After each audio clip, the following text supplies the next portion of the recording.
Right, so Labour have embarked on a period of self-reflection, it would appear, following those devastating local election losses, the biggest local election losses Labour have ever experienced, in fact, since they first started being recorded. 65% of council seats they were defending were lost. If this had been Corbyn, the demands he resign would have come thick and fast, but Keir Starmer is, of course, of the Labour right, and so his job remains safe despite the rubbish job he's clearly doing. Labour have apparently listened to our concerns, though, listened to the reasons they lost, and then decided to bin all of that off and decide that the answer to their problems is to just be more racist, to say continue regardless of what we want or think in chasing those Reform UK votes that are never going to go to Labour. At the sharp end of his changes, though, are care workers. We already don't have enough of these. For years, we have needed to recruit from abroad because this is skilled work. It gets paid terribly. And suddenly slamming the door in the faces of these people that come across to do that job is apparently the vote-winning strategy Starmer thinks we need. His tin-eared refusal to do what is best for the country and only what this political pygmy thinks best benefits himself, and calling it wrong every time, will deservedly backfire on him once again. But if Reform continue to benefit from his failure, even in the wake of this knock-off rivers of blood speech Starmer gave today, if he's not removed soon, the UK's descent into fascism at the next election becomes more and more inevitable. Right, so at a time when the United Kingdom is facing deep challenges, such as the skyrocketing living costs, a broken public service infrastructure, the critical shortage in sectors like adult social care that we're experiencing, Labour leader Keir Starmer has chosen to focus all of his political energies not on fixing any of that, but making matters even worse instead, because it's him and it's what he does.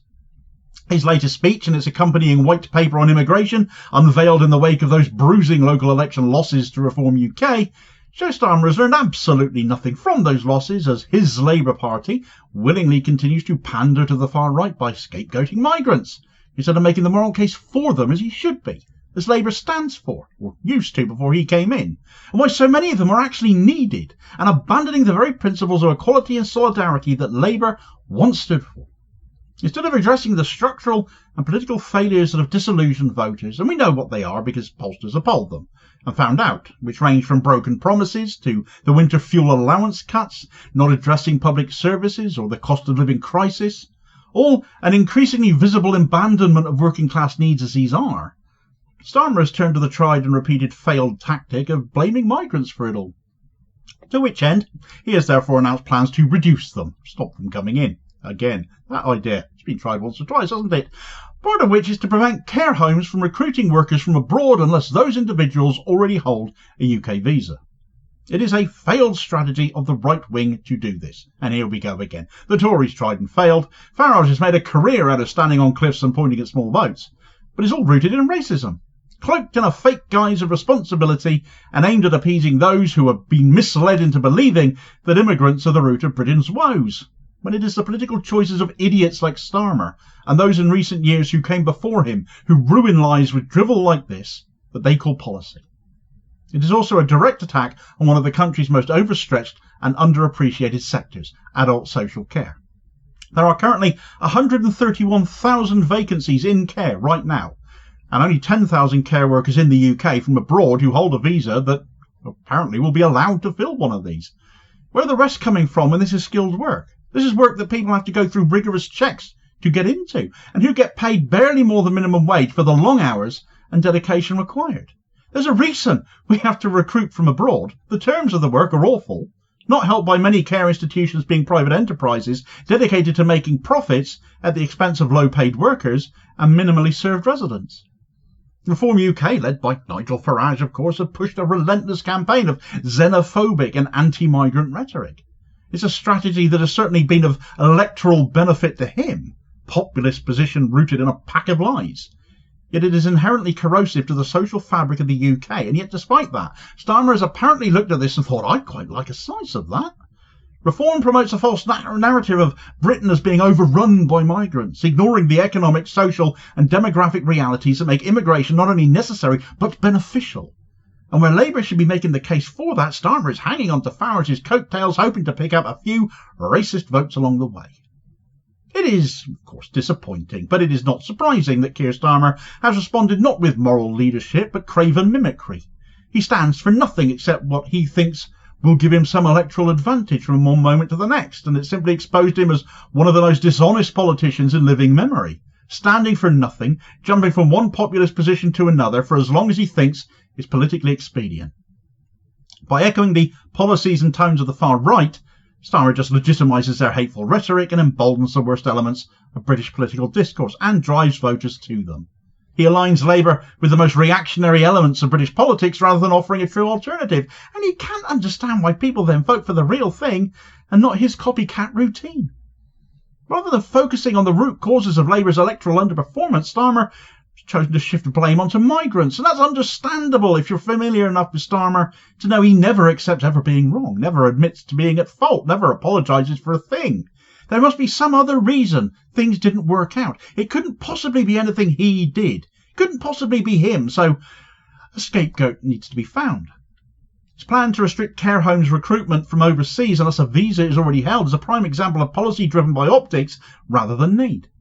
The care sector is in a state of absolute crisis. According to Skills for Care's 2023 report, there are approximately, as I said, 131,000 vacancies in adult social care in England alone, and next to nobody to fill them. These vacancies are not due to an oversupply of foreign workers. We wouldn't have vacancies then, would we? It's a drastic shortage of them, actually. But if you want to take them out of the equation, then you have to look to systemic underinvestment, poor wages, and inadequate recognition for what is an essential and skilled profession that's deserving of respect. Recruitment and retention are major hurdles in a sector where workers often endure long hours, emotional labour, and minimal support. Foreign workers have been essential to plugging these gaps, ensuring that elderly and vulnerable Britons receive the care they deserve. Having taken their winter fuel allowances already, though, Starmer is now going to make them getting care that much tougher, I suppose. Yvette Cooper, the Home Secretary, Little Miss Immigration Mugs as this channel likes to call her because we won't ever let her forget about them, is in her element here, with some migrant bashing.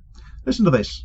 So we're going to introduce new restrictions on lower skilled workers, so new visa controls, because we think actually what we should be doing is concentrating on the higher skilled migration, and we should be concentrating on training in the UK. Yep. New requirements to train here in the UK to make sure that the UK workforce benefits, and also we will be closing the care worker visa for overseas recruitment as well. So she's just doubled down on the policy there, indicating that Labour is fully aware of the damage these changes will cause, but it's all for electability, right?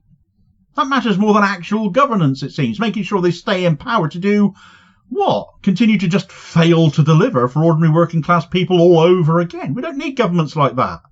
We won't vote for it, and the local election results ought to be a warning about that, but it's going ignored. This is not an oversight, it's a deliberate political calculation being made here. But sacrificing the care sector for a few polling points amongst anti-migrant voters is not just immoral, it is economically and socially disastrous, and Labour will pay for it again. Labour's claim that care workers are low-skilled is both inaccurate and deeply offensive.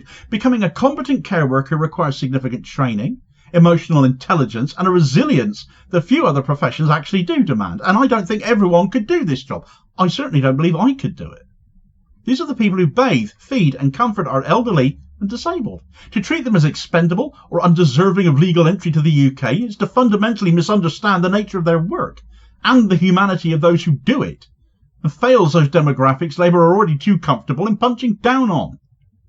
The care industry and unions have rightly responded with outrage. Care home leaders warn that Labour's proposed visa restrictions will put services at risk, undermining the already fragile system and leaving countless vulnerable individuals without adequate support. This is not just bad policy, it is cruel and reckless governance. While Starmer did not focus his speech on so-called small boats or hard immigration figures that he intends to reduce immigration by, the thrust of his argument, the decision to restrict access to jobs in care for foreign nationals, is a clear signal of his intent to court xenophobic sentiment. Comparisons to Enoch Powell's infamous Rivers of Blood speech, though perhaps a little extreme, are being made not just because of the direct parallels in language, but because of shared ideological underpinnings here. The suggestion that immigrants pose a threat to British identity and stability, when it is the reverse that is actually true. And contrary to the narrative of Starmer and his manufactured migrant crisis, the Migration Observatory at Oxford University confirms that migration levels, when viewed over the long term, have remained relatively stable for decades. The foreign-born population of the UK stood at just 15% in 2021-22. Migration spiked in 2024 though, funnily enough, largely due to increased demand for care workers and due as well to international students, but both of which contribute positively to the economy. Moreover, emigration is also rising, with many Britons seeking opportunities abroad due to a stagnating economy and declining quality of life here in the UK. As the UK's death rate now outpaces its birth rate, a trend exacerbated by the cost of living crisis, the need for immigration becomes even clearer. We are an ageing society in need of young workers, carers, taxpayers. People can't afford to start families. Turning them away is not only economically illiterate but socially self-destructive. The call to bring down the numbers fails to acknowledge the global and domestic forces driving migration. Wars abroad, let's not forget about that, many of which the UK are playing a role in initiating or prolonging, are continuing to displace millions, and we complain when they rock up in small boats. Meanwhile, the chronic underinvestment in British education and vocational training has left the country dependent on foreign labour in order to sustain key sectors like health and social care. To talk about reducing immigration without addressing these factors is to peddle a fantasy. Starmer's approach is doubly deceptive, therefore. It misleads the public into believing migration is a problem in and of itself, yet at the same time offers no credible plan for meeting the country's actual workforce needs right now. Keir Starmer's immigration speech and policy proposals are a shameful capitulation to the far right again, a betrayal of Labour's foundational values again, and a direct attack on both migrants and the care sector. It is a vision of a Britain that is smaller and meaner and less just. Rather than challenging the fear-driven narratives of parties like Reform UK, Starmer adopts them instead, reinforcing the lie that migrants are the problem and not the victims of a broken and unequal system that we all lose out under as well. Britain needs leadership that speaks honestly about our challenges and proposes solutions rooted in fairness, investment and inclusion. That means recognising the invaluable contributions of migrant workers, particularly in sectors like adult social care.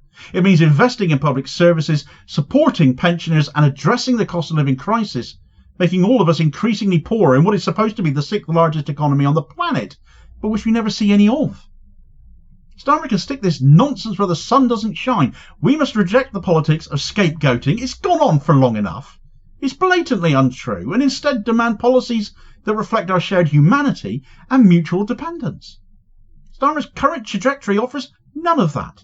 And until he realises he is the problem, we need to keep punishing Labour at the ballot box. But voting for reform as if they are change is even more foolish.